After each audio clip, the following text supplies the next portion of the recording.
Cool. Thanks for joining us on another YOUmedia Hangout. This is the last YOUmedia Hangout of the YOUmedia Network Hangout of this year, and it is the last one to kind of button up the description of all of the resources we built at the Resource Development Retreat in August of this year, 2015. So we decided to bring together two people because we had two resources that we still needed to talk about. So we have Adrian Strock from the Nashville Public Library and David Wells from the New York Hall of Science.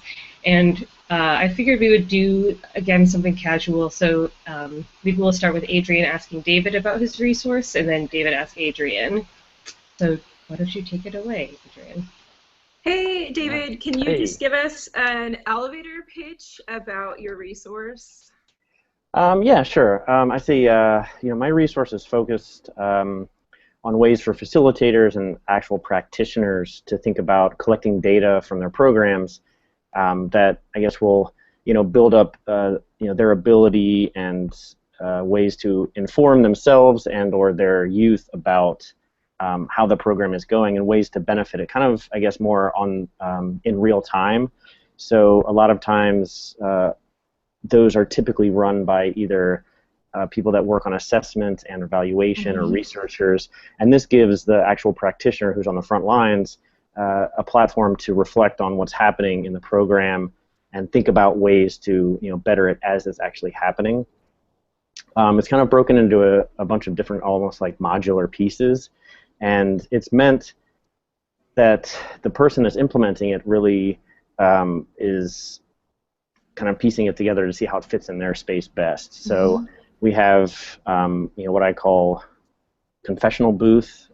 It's kind of after a reality show. Confessional booth is getting kids to come into this quiet, safe space to talk about what they're doing, how they're doing it in their own words, and you really get some interesting outcomes from that. Then there's also modes of conversation, just kind of engaging with the kids and seeing what they're up to, and in the resource there's several different ways to do that, and so it's kind of broken down in there, and you just kind of piece it together on how it benefits your program the best. That's great. So how can you see this resource working in a library setting versus museum setting?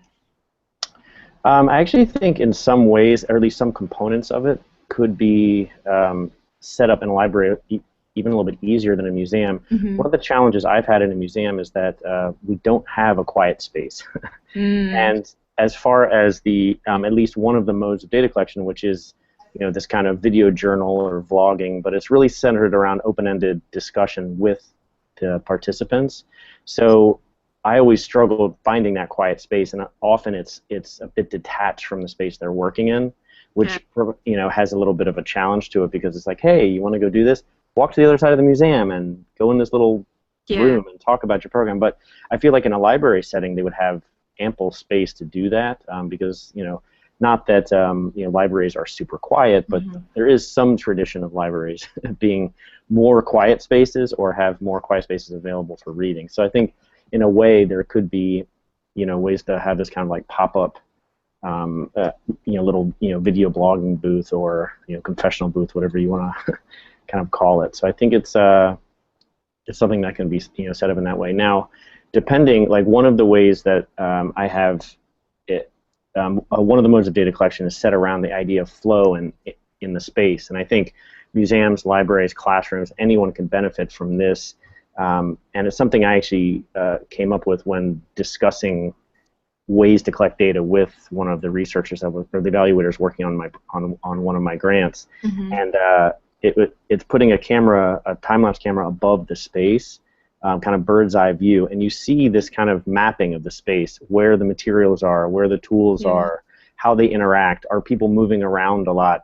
Very often I found this beneficial in somewhat surprising ways, where kids that talk about what they're interested in and then what they actually do are very different. So you see one of the youth or the participants sitting at one station for you could see exactly how long they've been there through the time lapse. Like, he's been there for 45 minutes and he hasn't moved, so maybe he's not aware of his interests. And it would be good for me to maybe just kind of present that as like, you spent an hour and a half at the editing station the other day, or whatever it may be. Maybe that's something that really is of interest to you. So I think using it in that setting could really benefit the practitioners to help guide the the learning experiences in a way that's more beneficial. So for those that really like to quantify or qualify this type of thing, have you ever done any like serious note taking or hash marking of your videos, or could you see that through for somebody that really wanted to do that?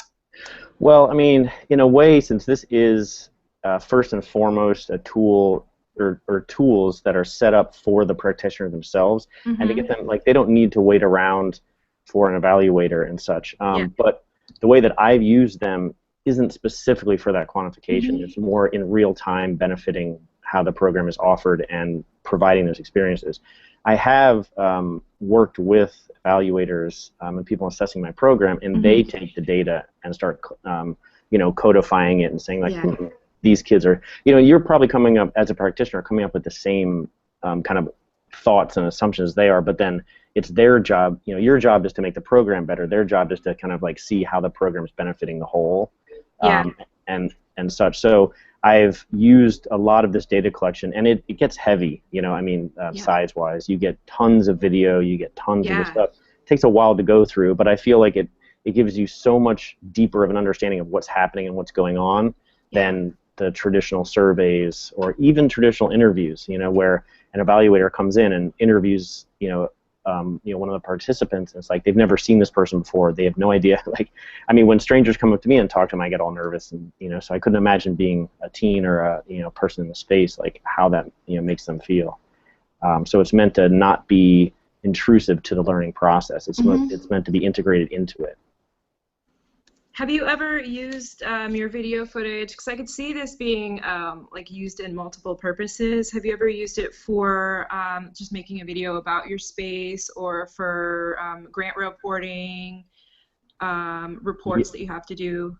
Yeah, and that's another thing that's especially a lot of times when I give presentations, I love to use as much of the actual footage from people and experiencing the programs, because I could talk to you till I'm blue in the face and, oh, this is so fun and great, but when you hear the kids say one sentence that just it floors you, it's way more powerful. So I use it all the time in grant reports. I use it all the time in presentations, and just ways, and even just to board members, to whoever, just like, hey, look at what these kids are saying. You don't have to listen to me anymore, and that's one of the things I really like about providing that platform for the kids to express it in their own words. And even when, very often, being in Queens, one of the, multicultural, capitals of the country, oftentimes we have kids that don't speak as well in English as they do in their native language. And you're free to speak in your native language. I don't even translate. It's just what makes you feel more comfortable about what you are doing, and very often we get that, and it's I don't know, it's kind of comforting to see that they're like, oh wow, I can actually speak in the language that I can express myself in better, and that's allowed. Where oftentimes you're like, no, don't speak that language, speak English, because we need you to improve it. And I think it's when you're actually expressing yourself, I think it's best to express it in the best way you know how. Yeah, I think it's a fantastic resource. And I awkwardly don't have any more questions for you. Okay. No, those were actually great questions. I think you did your homework. Good job. Thanks. Excellent. All right. So David, go ahead and ask Adrienne about hers. Okay, so if you could just give us a general overview of your resource and kind of what it entails. Sure. So my resource is called a Mentor Job Interview Bank. And it's a two-part resource. The latter half is just a bank of interview questions that really focus on like instructional design, working with youth, and space culture. And those are intended to be combined with like typical institutional interview questions. And then I think all of our sites agree that a mentor, first and foremost, the people skills are way more valuable than the technical competencies. So I made this pre-screening assessment template that could be customized basically by site, by software, by technology, sort of a guiding template of types of questions you could ask before an interview. Like some of us have hiring software that allows you to embed that into the application process, or someone could create a Google form to send out. And these basically, the template has questions for software experience that you could then customize based on your site. So I have a X amount of experience with Y software, and also for mentor position. So like if you were hiring a photography mentor, it may not be that important that they know how to design websites, but it could be. So it allows them to potentially write essays or check hash marks about their experience both with software, equipment, and teaching, just to simplify the actual interview process and save time. Okay. I like when I look over the, it is a template, but at the same time it allows for, I think, a lot of the either voice of the person that's trying to hire a mentor or the mentor to speak. So there, in some of the questions you have, no experience, 6 months to 1 year and such, but then you also provide a space for them to, explain what they're thinking, or something about their experiences. Like, what led you to adding that into the resource as a kind of standard? Actually, it was a suggestion by another attendee. I think it was Ryan. And I think it's great because it allows them to like hit on that people aspect. Like, let's say they only have 6 months of using the software or teaching the software, but it allows them to kind of explain related software or the passion that they have behind the software, which could be more important than the experience. All right, that's cool. And actually, along those same lines, I think I'm just going to jump to the end of your resource where it's you have these kind of highlighted red areas, which is a similar idea to that is centered at the youth, but then also this is centered more towards what this space, or seeming my interpretation of it, what this space is offering, and you let them kind of fill in what's the software you're using or what's the equipment, name of the equipment. Yeah. Was that a similar, something you had advice from one of the other practitioners at the retreat, or how did you, come up with that?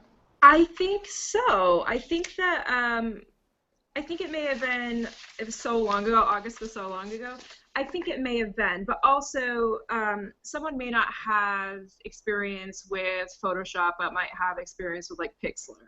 So it would allow you to see related software that may be transferable. Like, I remember going to a SketchUp workshop, knowing nothing about like Illustrator or Photoshop, and having someone sitting next to me who could just pick up on it like that because it was so similar to that software. So if you know enough about the software, it would allow you to be able to see how fast someone could pick up on it. I think that this also is a good resource for maybe someone that's hiring that really is limited in their knowledge of equipment and software, especially for a place that's starting up, because they could at least purchase X and Y software and ask just about that software, and then maybe in the interview ask them how it might be the same or different. And now I'm going off on a tangent. Yeah, no, it's good. Tangents are awesome.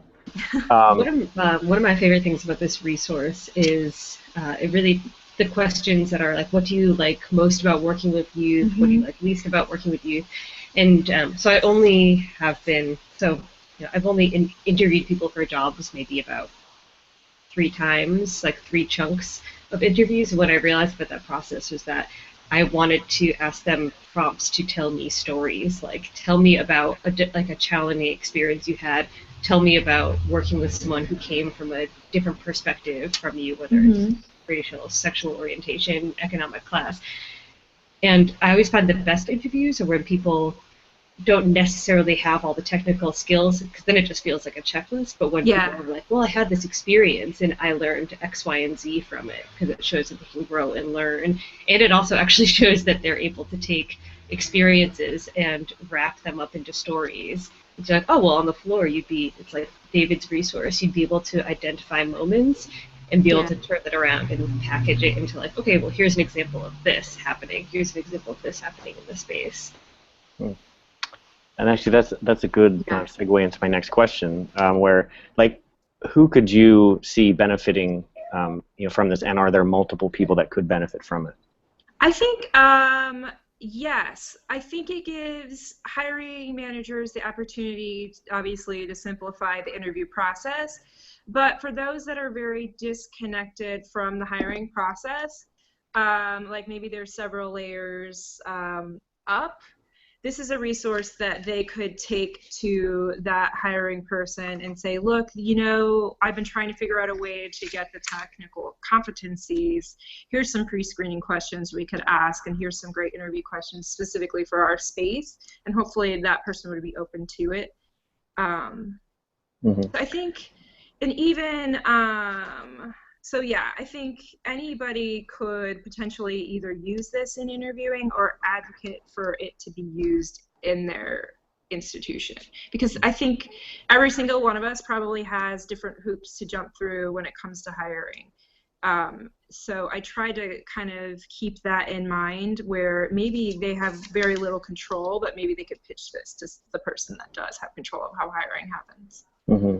And like when you see this, in action, say, or the way you see it, what phase of the hiring, kind of state would this be implemented? Is it for initiating? Is it for going, a deeper dive? How do you see that? So I've had one chance to use this, or in something very, very basic, and that was in Chicago when we were hiring teen librarians. We had like a list of checkboxes in like experience with STEM workshops or something like that, and digital media, photography, making. And I think it helped us to eventually, and those were used by like city hiring people to screen applicants, not even library hiring. And that enabled us to get a better quality of candidates and this was for librarians, but for YOUmedia librarians. And going back to what Kayfi said about actual stories, one question I typically will throw into an interview round will be specifically about a recent issue we've had with teens, and basically describing the scenario and seeing how they respond, because it's something that we've already experienced. So I can easily like put them in our space in the situation and see how they would handle it. So I'll take like an actual example every interview now. And I think it's been helpful to kind of suss out that person's ability to work with youth. Okay, nice. And I guess in general, could this, as you asked me about the uses from library to museum, in some ways I see this as almost beneficial for any sort of hiring process. But if you were to see it in a library versus a museum versus a school, like an after-school program, how do you see it being utilized in those scenarios? I think it's hard for me to see a difference. I think for me the biggest difference is what each site would offer, how like formal or informal the workshops are, and sort of tailoring screening questions around the software, and even like for how have you taught, like the questions with the boxes, you could break it down to, you're in a classroom with 8 to 12 kids, or you're in an open space and you're trying to recruit 8 to 12 out of 50 kids, and maybe customize those like text box questions that way. Okay, interesting. All right, yeah, that kind of wraps up my questioning as well. So cool. So I had myself on mute because I'm at my parents' house and they're getting a call on their landline. Whoa. But yeah, I think my dad answered it downstairs. But thank you so much for joining us on Christmas Eve, solstice, on this winter solstice. And I think that both of these resources are really helpful and going to be awesome, able to use really fluidly across a bunch of different settings. Great, so thanks for sharing this So, with us. yeah, absolutely. Absolutely. And I posted mine this morning, so it's up and ready to go.